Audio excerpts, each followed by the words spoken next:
Hey guys, okay, so in this week's video, we're going to talk about the NCC National Construction Code changes. Now I'm going to say from the very start, this is not my area of expertise. My expertise is talking about town planning legislation within Brisbane, more specifically within the housey space. Today, we're talking about building legislation, so the rules and requirements that certifiers use to enforce or have to consider as part of the building approval process. So the question naturally comes up, why? Why on earth am I talking about it if it's not my area of expertise? Believe you me, over the last week, as I've been burying my head into this sort of space, I've found myself asking that exact question. Why am I doing this? As I was getting frustrated by the lack of information and knowledge and all that sort of stuff out there, I was like, why am I even bothering? Like, why am I putting myself through this pain? But at the end of the day, it comes back to two key things. As I said to be in our catch up last Friday, I have to put myself in our client's shoes. Let's imagine if you're a client who got an approval maybe 6 months ago, or maybe in a week's time even, and on May 2nd, you turn up on the certifier's doorstep and the certifier goes, yeah, we've got to put those plans in the bin because they no longer comply. You've got to go back to square one and start again. I would be pissed. Like, I would not be happy, Jan. So yeah, I have to feel for those clients and go, okay, from a human aspect, I need to do my kind of bit or my part to get the information and knowledge out there to help those people. Also, rather selfishly, I can see a tidal wave of modification applications coming my way later this year as a result of these changes. So if people don't get this information in advance, they miss the cutoff dates, all of that sort of stuff, they're going to have to come back around. Modification applications are not fun. Like, people don't like doing town planning at the best of times, but when it's a modification application, there's not that warm, fuzzy feeling you get associated with that, oh, I'm on an exciting new project. I've got a nice little house that I'm doing. No, people are a bit unhappy because they've been told they need to compromise on what they need to have or what they can have. And so they're begrudgingly coming back through the process. So there's a lot of negative vibes, frustration, emotion associated with modification applications. And like I said, they're just not fun. So selfishly, I don't want to deal with that later this year. So I'm like, right, let's spread the awareness, the information. I'm not going to be able to prevent those modification applications from occurring. I can't get to everyone out there, but I can at least take the edge off or the heat off the process. So what are we going to talk about today? Well, at a high level, we're going to talk through what the two key changes are. Then I'm going to go through the positives and negatives associated with these changes so that you can start to appreciate the impacts or impact's the best way to say it, to you, your business, your designs, your house, all that sort of stuff going forward. And then most importantly, at the end, I'm going to give my suggestions, let's just say, as to what I personally would be doing if I was in your shoes from this point going forward. Now, as I've said at the beginning, not my area of expertise. As a result, I have written myself a little cheat sheet of notes that I want to go through. So I will continue to refer down to them as I'm talking, because I really, really do not want to get to the end of this video and go, oh, I missed that key point, or oh, I forgot to say that. That was so critical to the message. So yeah, I've got my cheat sheet here and I'm going to work through it. So disclaimer, like I said at the beginning, ain't my area of expertise, people. So take what I have to say here with a grain of salt, treat it as a town planner's take on the building legislation, and therefore it's not going to be 100% accurate. The purpose of today's video is just to plant the seed, to get people talking about this stuff. It's not to give you all the answers. Also, you need to keep in mind that it's Brisbane focused and it's housey focused. I'm not going to even bother trying to address other states or other types of construction in terms of high rises, commercial, all that sort of stuff. I'm just going to talk from a Brisbane house perspective because, again, it aligns with my jam. It's what I do. Okay, let's get into it. Two key points. What's changing here? Well, there's on the 1st of May, there's some changes, and then the 1st of October, there's even more changes. Now, I would really simplify this and say the 1st of May changes, what they're doing, they're getting the 3 existing rule books. So there's volume 1, 2, and 3. From what I understand, volume 1 is non-housey stuff, volume 2 is housey stuff, and volume 3 is plumbing stuff at the moment. So they're going to get those books, they're going to throw them up in the air, mix them all around, and then they're going to come back down. And when they land, they're going to be in 4, maybe 5 books, depending on how you look at things. So we're going to have volume 1, volume 2, the housing provisions, the plumbing stuff, I think volume 3 still off to the side, and then there's a guide that goes with the volume 1 stuff. Super simple terms though, you need to know from a housing perspective, we've got the volume 2 and the housing provisions there. So yeah, it all goes up in the air, all gets jumbled, and all comes down in different books. But in part of that whole jumbling process, everything gets moved around. then the numbering system gets changed. So basically they're using a SPTC, I think it is, or something like that format, which apparently aligns with volume 1 and volume 3 kind of in the old system, but it's totally new for volume 2, which again is the Housey system. So if you're used to working in the Housey book, you're going to be like, WTF, I don't know what I'm doing here. So yeah, different numbering system. Then they're going to actually rearrange the layout of certain clauses. So instead of having maybe a bit of text, a table, a bit more text, some images, their standard format is going to be text, maybe tables, maybe images, or maybe the other way around. Long story short, text is all going to be grouped. Within the tables, they're going to pull out the explanatory notes and make it more quantitative. So it's just going to have, I'm very handsy in my presentation today, aren't I? Let's roll with it. But yeah, anyway, they're going to basically take out the text and make it more number focused, so it's easier to read and all of that sort of stuff. Then there's a few other changes in terms of layout, but the message I'm trying to get across here, or the point I'm trying to get across is, we had 3 books, now we're going to have 4 or 5 books, depending on whether you count that guide or not. Everything's going to be moved around. Everything's going to have a different numbering system. Everything's going to be laid out differently. And then there's going to be extra rules and requirements inserted and things are going to be changed. So they've provided some clarification or quantification, as they're calling it, of certain performance outcomes. So, and I am throwing some of my town planning terminology in here, or I'll slip in some town planning stuff to describe things, so I may not be technically correct here. But yeah, basically they're trying to quantify and add some more numbers and guidelines to certain criterion. So it's a bit clearer as to what they're trying to achieve. They're going to change certain rules. They're going to take out certain rules. They're going to add some more rules in. Yeah, you get the idea. A lot is changing. So basically that's what's happening on the 1st of May. Then you fast forward to the 1st of October and they've got some really big changes to the way the rules sort of operate, are written, use whatever word you want to hear, when it comes to things like accessibility, energy efficiency, and condensation. So the changes that are happening, and someone can jump in and correct me here if I'm wrong here, but the changes that are happening in May, I describe them more as little tweaks. So for example, one that I've been told is, at the moment you don't need to necessarily have a floor waste, so a drainage hole within a laundry. However, going forward, if you put one in, it's forced to have a certain slope on it. So that means that you're not going to be able to use, most likely, the big 90 by 90 floor tiles, because you can't get them to slope in enough distance to get the water down into that drain hole. So yeah, sure, come the 1st of May, bit of a pain in the backside that you can't use those materials, or if you do end up using those materials and the certifier pulls you up, you're going to have to rip them out. Not the end of the world though at the end of the day. Like, sure, it's a pain, but it's not the end of the world. But the changes that are coming into effect on the 1st of October, they are massive. Like, you need to have wheelchair access down hallways, wheelchair access in bathrooms. So I think off the top of my head, you've got to have like 1.2 meter clearance between the end of the toilet pan and the door opening, and then you got to have extra grab rail support in the walls and all this extra stuff.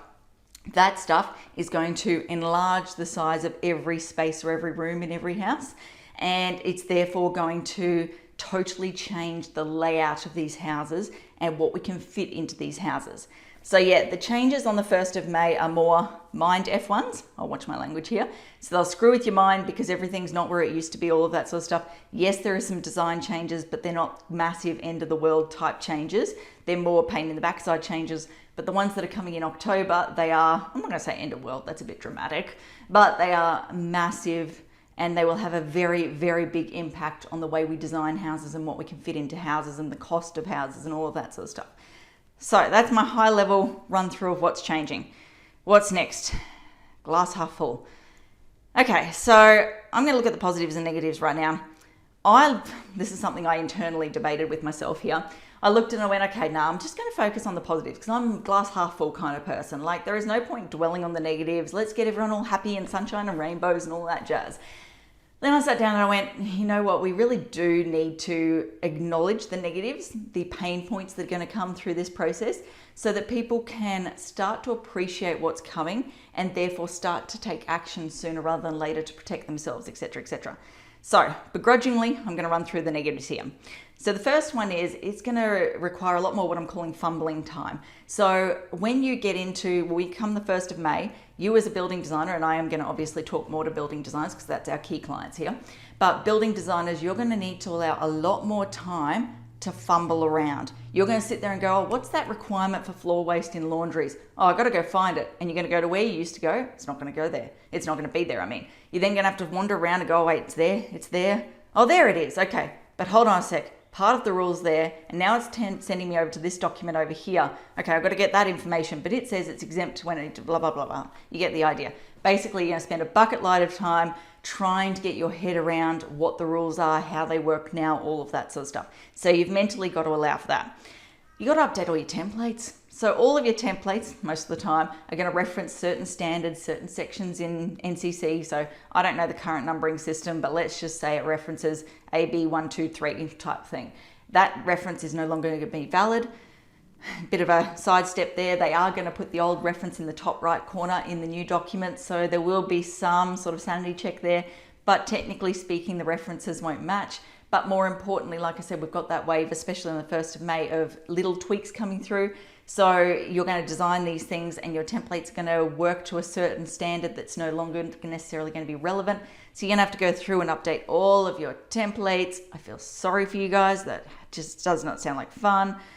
Plan redo time. So there'll be a massive amount of jobs. Like we all know, jobs don't happen overnight most of the time. It usually takes about a year from someone knocking on your door saying, hey, I've got this idea, through all of the design phase, through the approval phases, all of that sort of stuff to get to the point where the builder can actually start work. So that means potentially there is a year's worth of plans in your system, maybe even more. Sometimes people for financial reasons hit pause. So yeah, let's say 2 years of potential plans in your system that are going to be bin material that you're going to have to go back and rework and redesign, especially post October 1, to account for these new rules and these new changes. Man, I was bitching before about modifications and having to do those when people aren't enjoying it, blah, blah, blah. Plan designs, that's even worse. Like modifications in the scheme of things don't take that much time from my perspective. Redoing designs and plans, that takes a bucket load of time from a BD's perspective, building design's perspective.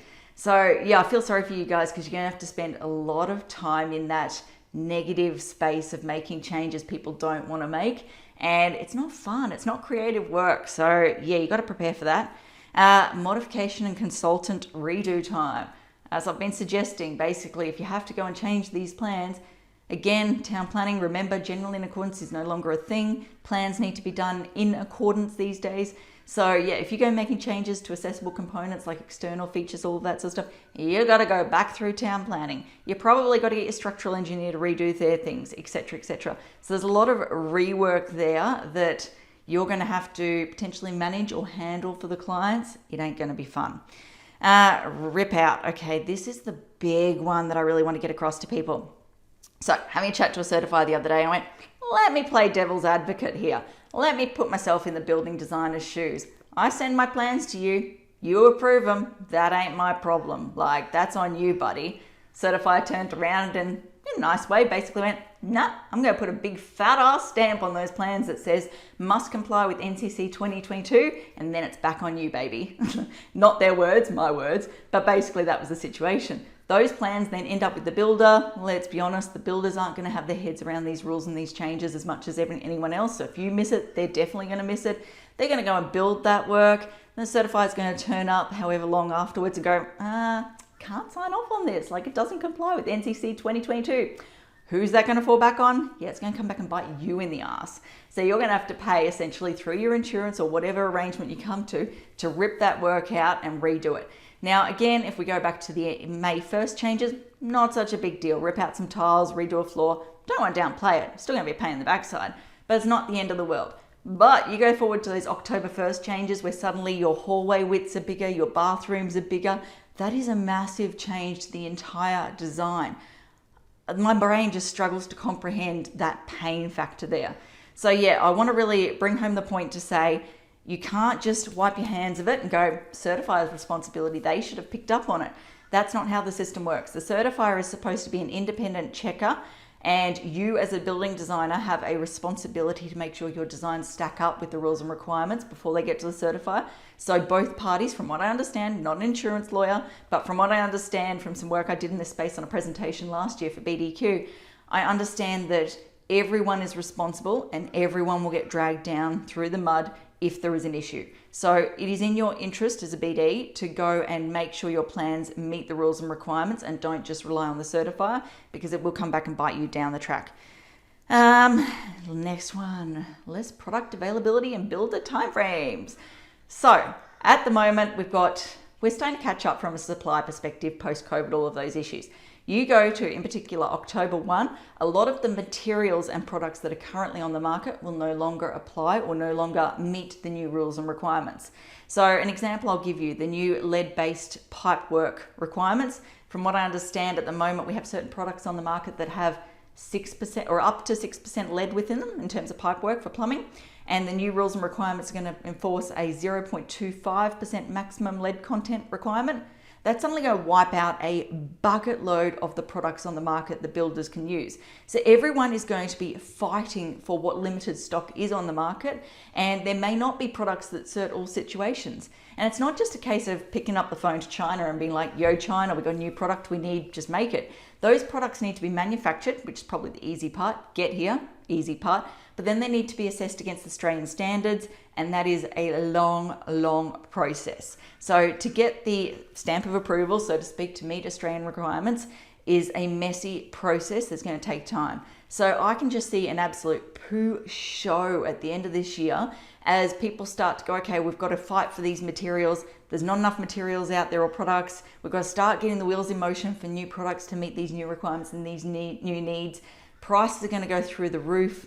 Then you got to think about things like the builders. They're not going to know how to necessarily use these new products. So they're going to have to invest more time in terms of fumbling around and trying to work with these products, which then naturally is going to flow on in terms of increased building costs. Like I was thinking about it overnight. I went, okay, I'm doing a renovation at the moment. I'm going to get a induction cooktop. Disclaimer here, I am not a cook. Like, give me a microwave and I'm a happy chappy. Try and make me cook. I don't know what I'm doing. So yeah, use some basic terminology here, but the cooking stove thing that you put the pots and pans on, I feel so stupid saying it this way, but yeah, that induction stove thing. We've got a vent at the back where the air gets sucked in down through the back of the cooktop, and then from what I understand, it pops out on the floor as coolish sort of air. Like, it's still got a bit of warmth to it, but it's not burning hot type thing. So it extracts the smoke and the odors, but it doesn't extract the condensation and the all the hotness, technical term. Anyway, fast forward, one of the changes coming in on the 1st of October, I believe, is that all cooktops in kitchens need to be externally vented. So they need to be piped from the kitchen to an external point. So I'm assuming, looking at cooktops like that, builders are going to be like, we either can't use that model anymore, or we're going to have to find a way to modify that model to get the ventilation pipe work from because I'm going to have it in the island bench in the front, not in the back like traditional. So from that location, you don't have a wall that you can just run it up through. So how do you get it through the floor out to the outside? It's going to be a pain in the backside. So yeah, I see massive increases in costs and delays as a result of these changes and the fact that the Australian market is not ready, doesn't have the products there to deal with this market. Okay, that's the negatives done and dusted. At the end of the day, let's be honest, they're change management issues. They're short-term pain. Like, I don't want to downplay those things. They are going to be painful. There's going to be moments where there's going to be a lot of tears for people, let's be honest. But they are short-term pain things, change management things. We can overcome those things. And as I'll get to when I talk about what to do from here, there is ways to minimize your pain, to reduce the pain factor, all of that sort of stuff. So what is the long-term gain? What is the positives? Let's focus on the good stuff, people. Sunshine and rainbows, right? Okay, first and foremost, the document's going to be freely available. So believe it or not, and this blows my mind, believe it or not, this legislation currently you have to pay to get it. So we have to design houses to meet rules and requirements that we can't readily see we have to pay to get. That seems messed up. There will still be some Australian standards that you need to pay for, blah, blah, blah, but at least it's a step in the right direction. I know, small things, right? But we're building to it. I'm going to get to the good stuff. Next, it's going to be more predictable and therefore human readable. So by coming up with that consistent, and again, I keep forgetting what the terminology is, but the syntax is, but it's like SPTC or STPC, whatever it is. By coming up with that consistent syntax or referencing system across all of the books, and by creating that more standardized, we're going to have the text here, then the table or the image, then vice versa, whatever it is. It's going to make it easier for new people entering the industry, so students, to be able to pick these documents up and work with them, which, hey, is great. Love it for them. Don't love it for the guys that are already in their headspace and already understand it. Next, now this is the really big one. It's going to be more, so it's digital format, and it's going to be more machine readable. Why do you care about that? Well, there's two things. First and foremost, and I think this is implemented now, or it's something they're working towards in the immediate future, it's this thing called build your own code. So what they're working towards saying is, okay, at the moment we've got this massive, overwhelming volume of information here across all of these books, and you don't know where to look. You can come here, but then you've got to go over here, etc., etc. So they're going to set it up in a way that you can go, I'm going to create my own unique, specific set of rules for my specific proposal. So you'll go, okay, I'm in state, I'm in Queensland. I'm doing class 1A structure, so a house. I'm doing, I can't remember what the next thing is, like this wind zone or whatever it is. Basically, they're going to specify all of these filters and restrictors, that's the wrong word, filters, and it's going to come down and go, okay, pop out the answer. Here's the limited set of rules that you need to comply with. Limited, loosely using that term, it's still going to be a bucket load of rules, but when you consider the volume of the whole NCC structure, documents, whatever you want to call it, it's going to be like narrowing things down and going, okay, here's just what you need to focus on. I'm, again, not my area of expertise, don't need to deal with this legislation. I personally look at that and go, that would make my life a lot easier. 1980s example. Now this one really stuck with me when I heard it, because I'm obsessed with automation. Like those of you that have hung around me long enough know that in my mind, I'm constantly looking for ways to improve, to get more efficiencies, to increase the level of customer service we offer clients, all of that sort of stuff. So this one really got me in the feels. Like it made me go, oh, I can appreciate this. So apparently there's an image from the 1980s of an architect, and it must have been like an infographic or something like that. That's the way they described this. But there's this image or series of images of this architect sitting there going, oh, I'm just going to move this door over here in real time in their drafting program. So I'm just going to move this over here.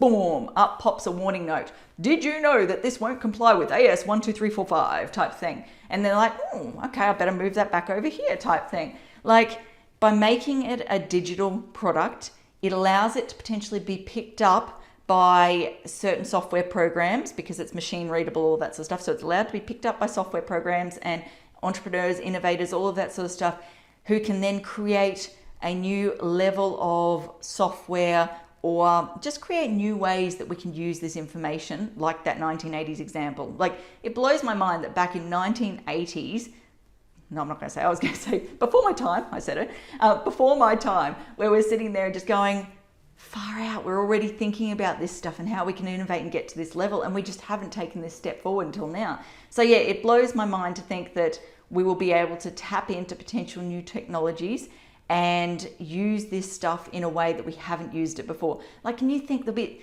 and this is something that's come out through the discussions I've had with building designs over the last couple of weeks, there is a lot of people out there who, as they've started to get their head into these new rules and requirements, have found themselves going, oh, I didn't actually know that rule was that way to start with. I didn't know it had changed already. And certifies like changed in 2012, like where have you been type thing.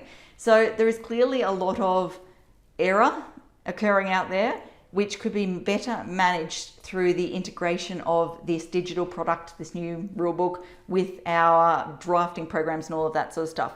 It's going to help reduce human error, speed up processes, make us more efficient, make it more user-friendly. Like, the mind boggles. Do you just think if people could step into this space and really launch off this, the opportunities are endless. Like we could do some crazy stuff here.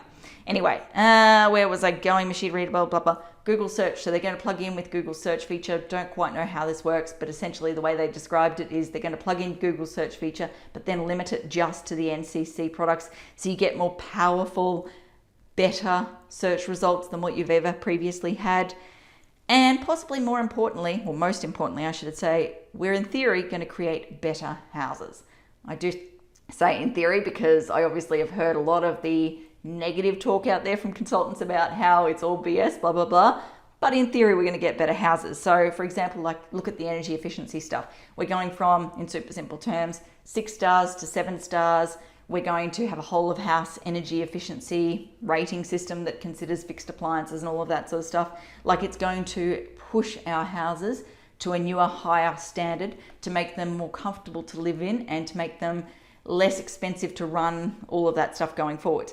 Yes, the counter argument is, do you realize how much energy gets used and how much money gets turned up in the extra insulation that's going to have to go into these houses, blah, blah, blah, to make them go from 6 stars to 7 stars? Totally get that. But what I think they're trying to get at here, and this is something, I'm a big why person, so I'm always going, okay, why are they doing this? Let's dig, let's dig, let's dig. Where I think I've gotten to with this whole why of the energy stuff is they're coming at it first and foremost from a whole of life type perspective. So they're going, okay, over the 100 years that house is going to be there, or whatever it is. I tend to think very long term when it comes to houses, because I live and breathe Queenslander houses and they obviously live for a very long time. So let's say the house for 100 years. Over that time period, how much energy are we going to save, and therefore money are we going to save, etc., etc., and how does that compare to that initial increase in terms of manufacturing costs? But I've totally spaced. What was I going to say? That's it, Joneses. So more importantly, what I think they're getting at is they're going to try and counter the keeping up with the Joneses approach. So I talked about this in a video last year, I think it was. I think, and I'm 100% guilty of this, so don't sit there and think I'm lecturing people in high and mighty and going, why the F are you doing this? I do it myself, so take that on board. But there's a lot of people out there that go, I want the 5-bedroom house because I can afford the 5-bedroom house and I kind of want to keep up with what society expects. They don't actually need a 5-bedroom house. They could probably do with a 2-bedroom house. So I think they're trying to say, let's push this forward. So yes, prices will increase. Totally acknowledge that. But in increasing the prices, it'll force people naturally to reduce the size of their houses and therefore live more within their means and not be pushing for more than they actually need. So we're not going to necessarily get the improvements from an energy perspective, energy efficiency perspective, from increasing the insulation or reducing the windows and all of that sort of stuff in these houses. We're going to get it by forcing people to downsize what they need and design right from the very beginning. So a lot of the issue here comes about, and planning's responsible for a big part of this. I'm going to admit we're guilty here.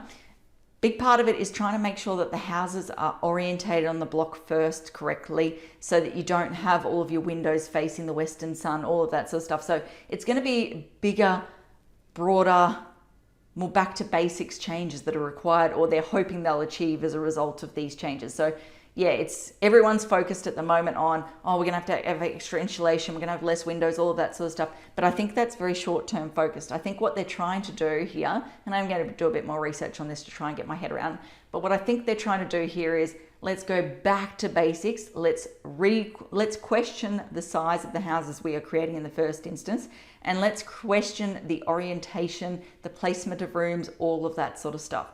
Now, it's not always going to work. Some properties, like I think my dream street, or one of my dream streets in Brisbane's Upper Cairns Terrace, Paddington. So it looks out over Suncorp Stadium, all of that sort of stuff. The sun in the afternoon through those properties is huge, but the great views. So of course, naturally, you're going to want windows out there. So yeah, it's not going to work all the time, but it's forcing people to try and reconsider. So yeah, anyway, energy, accessibility. So everyone's getting caught on, well, it's catering for wheelchairs and disability access and all of that sort of stuff. Yes, that's part of it. We've got to improve as a society how accessible we make our houses to people with a disability. But more importantly, it's helping people age in place. So as our parents or even our generation starts to age, making sure people don't need to be shipped off to retirement homes 2 hours away type thing to be able to live, to make sure they can continue to live within their own community, their suburb that they're used to, so they can continue to go to their local shop, go to their local post office and chat to the guy there, etc., etc. So it's making sure people can age in place in their existing houses for longer. And it's also helping people, just like myself. Last year I had an ACL recon, got in a boxing match, didn't end well for me. But anyway, had an ACL recon, and I found myself, I literally could not get in the shower. That first week, maybe even 2 weeks, that was a real struggle. And it really surprised me because the shower hob's like that small, it's nothing. But I'd get up to that shower and I'd stand there and I'd have to coach myself and just go, okay, you can do it. You can lift, number one, lift this dodgy leg. Like that was the first challenge. But more importantly, once it was over, putting enough pressure on it and leaning forward long enough to get the other leg up over, that was a challenge. Like, I'm so surprised. I think back to that and I'm like, how did I actually do that? So yeah, it's catering for people like me who, I'm not, obviously I could do it, I made it work, but people who are slightly worse off than me, who physically can't get around their existing house and be comfortable, and therefore have to, I don't know, what would I have done? Gone off to a hotel or gone off to a hospital or stayed with friends or something like that? Who knows? I just realized this is 29 minutes. Oh my goodness, this is a long video. I knew it was gonna be a long video, but I didn't realize this long. Okay, refocus, get back on track. So yeah, basically helping people trying to continue to operate and live in place if they have a minor disability, if it's short-term, long-term, etc. And then the condensation requirements, like I've lost count of the number of times I've been to site recently where people have been like, the mold problem I have at the moment, specifically, let me get that word out, specifically as a result of the 2022 floods is ridiculous, blah, blah, blah. So they've identified some extra requirements to try and help houses breathe and get rid of that moisture so that we don't have these mold problems in ceilings and walls and all of that sort of stuff. So yeah, in theory, we are going to create better houses as a result of these changes. Will it happen?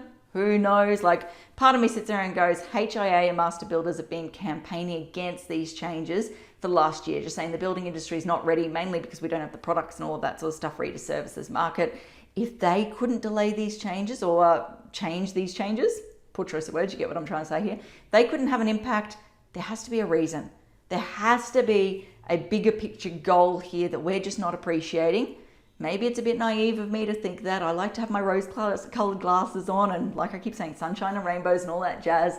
But yeah, I like to believe that we're going to get better houses in the long run. Maybe not short term, but the long run. Okay, where to from here? This is the big one I want to run through. And it's the final point to my video because 30 minutes, oh my goodness. I don't think I've ever done a video this long before. Okay, where to from here? First and foremost, the first wave of changes, like I said, come in on the 1st of May. As I understand it, to lock in NCC 2019, I've been talking for too long. To lock in the old rules, you essentially need to engage the certifier. Every certifier is going to be different, but from what I understand, generally speaking, that means you've just got to get a quote from the certifier, pay the certifier, and send them some proposal plans. So first thing, obviously, is talk to your certifier and go, am I going to be impacted by these changes? If so, what do I need to do to engage you to lock in the current rules so that I don't need to worry about this sort of stuff? Now, I was chatting to a certifier yesterday and he said to me, just keep in mind, building approvals can't sit there stagnant forever. Like 5 years later, you can't be like, oh, I'm just waiting for that, the plans to come through, etc., to finalize the plans to get the BA. There's going to be questions asked. But talking to some other people, they said, and the other designers yesterday, they were like, as long as you're seen to be progressing things, so you're like, okay, well, now we had to go to the town planning approval. Town planning took 3 months, so that's why there was that delay. You should be okay. Again, stress, not my area of expertise. Chat to your certifier, find out the specifics there. But in theory, if you've got plans already, if the plans just need a bit more tweaking, or if you need to go through DA or whatever, talk to your certifier, lock in the current rules. Now, I do want to put a bit of a warning out there. Make sure your certifier actually has their head around what's happening here. You're going to get a full spectrum or broad range of knowledge out there. At one extreme, you've got people like Mick Tyrrell from Building Approvals and Advice. He has been screaming like a banshee for the last 12 months about these changes, or more so for the last month. He's just like, WTF, why is no one listening to me? Why is no one making these changes now and getting into this sort of stuff? So you'll have someone like that they could talk about this stuff in their sleep and they will be well and truly over it. At the other extreme, I know there are certifiers out there that are like, NCC changes. Yeah, I think I've heard something about that, but I haven't had time to look at them yet. Yeah, if you get that kind of response, you might just want to back away and find another certifier. Like, you've got to make sure the information you're getting is credible. So yeah, have a chat to the certifier, find out if you can lock things in, because to me, town planner, layman's perspective, that seems like the easiest pathway forward. Next is start mentally blocking out time to update your templates. This is building designers specifically and design pros. Mentally block out time to update your templates and your plans. Like I said way back at the beginning, 33 minutes ago, far out. Like I said way back at the beginning, it's going to be a really complex transition period where you're not going to know where to find things. You're going to be frustrated. None of your plans are going to make sense. You're going to have to redo everything. So start to mentally go, I know I'm busy right now, but come the 1st of May, I'm going to be even more busy. I need to prepare for that. Next, talk to your insurance broker. Find out what your actual risks are here and therefore how you can potentially cover your backside further going forward. Like I said, my understanding through the work I did for BDQ last year was that building designers, architects, design pros, just generally, you are responsible for the plans you create. You must make sure they meet relevant legislation. And therefore, if they slip through the certifier and the certifier misses it, it's not home, done, dusted, party time. You're still going to be screwed. So you want to understand what your risks are there. Next, look at ways to proactively warn your clients. So, example, for us, I was talking to B again on Friday about this. I'm like, okay, again, not our responsibility, not our area of expertise, But for the human reason and the modification wave reason, we want to get involved here and we want to spread some awareness. What are we going to do about this? So we've reached out to any clients who are currently on our books that we haven't got plans for their jobs yet. So they've said, yep, we're just finalizing the plans, etc., etc. We've reached out to them and said, hey guys, don't know a lot about this, but you might want to chat to your certifier about the NCC changes, etc., etc. Get your head around them, find out what's required. So we've reached out to them. After this video, I'm going to update our email signatures to put a little note there that says, warning, please check out this video, blah, blah, blah. We're also going to email everyone on our current books, like current jobs in the system, and say, hey guys, you might want to start this conversation with your certifier. We're also going to email everyone from our Chrissy Cards list, all the design pros, and be like, yo guys, sure you've heard about it already, but just in case you haven't, you might want to check this stuff, etc., etc. And then we're looking at doing a bit more on social media, etc., etc. So we're basically trying to spread the information, the knowledge, the awareness as much as we humanly possibly can to try and help people as much as we humanly possibly can. So I'd suggest maybe do the same. Go back through the last year, maybe 2 years worth of jobs. If you know those jobs haven't proceeded yet, maybe you might want to reach out to those clients and be like, yo, we might want to talk to the certifier, like just a word of warning. I don't know, up to you. Start building in some extra time. So like I suggested before, building design industry, building design pros, there's a big struggle for people to get their head around these rules and requirements, to understand them, etc., etc. So builders are going to be even further behind in the process because they're further down the chain in terms of timelines, all of that sort of stuff. So they're not going to understand these rules. Most of them have their head around them, etc., etc. So as a building designer, again, in terms of managing your risk going forward, you probably want to update your plans with some big fat ass notes that go, warning, changes as per NCC 2022, you now need to do blah. Or as I was talking to one building designer yesterday, she said you need to draw the changes and not just put the little notes there. So that's going to take more of your time, which means you need to get more moolah. So you need to increase your quotes to cover that extra work that's going to be required over the next, let's say, year, whatever it takes to get this information out there, so that there is less risk of builders deviating from the plans or missing information on the plans and therefore biting you in the ass down the track. Because even if it's one of those situations where you can go, I clearly said on the plans this, and the builder misses it, it's still a headache for everyone. Like, it may not at the end of the day come back to you and your responsibility, but come on, you want to create a positive outcome there. Get your head in this space. Like, this is the biggest challenge we're facing. I mentioned in last week's video, boy that cried wolf mentality. Everyone's like, hey, it'll get delayed again. Or there's just that I don't have the time to look at it, or I'm just overwhelmed by the volume of information. Get it? Like, for the last week, that's been me. I've been struggling to go, I don't have the time to look at this stuff. I need to make time, etc., etc. So yeah, force yourself to get your head in this space. ABCB, Australian Building Codes, but that doesn't make sense. ACBB? ABCB, whatever that stands for. They're the guys that write this legislation. They've got a YouTube channel which has 3 playlists on it. The first playlist is a series of 3 videos from last year sometime. First video talks about the fact that the rule books are changing in terms of numbers and all that sort of stuff. Second video talks about how the syntax is changing, the referencing system's changing. Third was a webinar which just covers all of that stuff and a bit more generally. So it starts to get your head in the space of what the changes are. Second playlist was 25 videos where it dives into some of the details. About half, not even half, maybe a third of those videos relate to houses. So there's not a lot there. I personally found those videos a bit frustrating because they just gave you a high level understanding of what the changes are. So for example, when it came to waterproofing, I think it was, they were talking and they went, oh yeah, you now need to comply with 10.2 or whatever it was. And I was like, I know because I've been talking to certifiers that the changes here mean extra grade slope to drainage, blah, blah, blah. But there's no appreciation or indication as to what 10.2 means. So you're kind of left with, oh yeah, just an extra requirement, not really understanding the implications. But it's still better than nothing. Like, at least it starts to get your head into the space of what the changes are. Most of the videos are like 5 minutes long, so it's pain-free. And then last week, there was a series of webinars which went live, I think it was Wednesday this week, basically went live. And they provide a bit more information, but it's more focused on the October 1 changes and the bigger sort of changes there in terms of energy efficiency and all that sort of stuff. So it's kind of stuff 100% you need to start getting your head around that, because the plans you're drawing now will come in and be built post October 1. So you need to start understanding that, but the higher priority is obviously the May 1st changes. So I feel like there's a severe lack of information out there, which probably leads to my final point. I am wrapping this up now. Final point is, if there is any certifiers watching this video, building designers out there watching this video who are already further along in terms of the thought process and understanding of what's happening here, If I've said anything that's not correct, or if I've said anything that you think needs to be elaborated on, please, please, please add your comments below. Let's keep this conversation going, because there is a severe lack of information on this topic out there. Like, I've gone crazy this week trying to find information. I'm like, WTF, how can there not be information out there? Like, this is an Australian-wide issue. How can people not be talking about this? This is ridiculous. And anyone that is talking about it is just simply referencing the ABCB videos. And I'm like, those videos, like, better than nothing. Not going to play them down, but come on, guys, we need more. I think that's everything. Oh, our social media.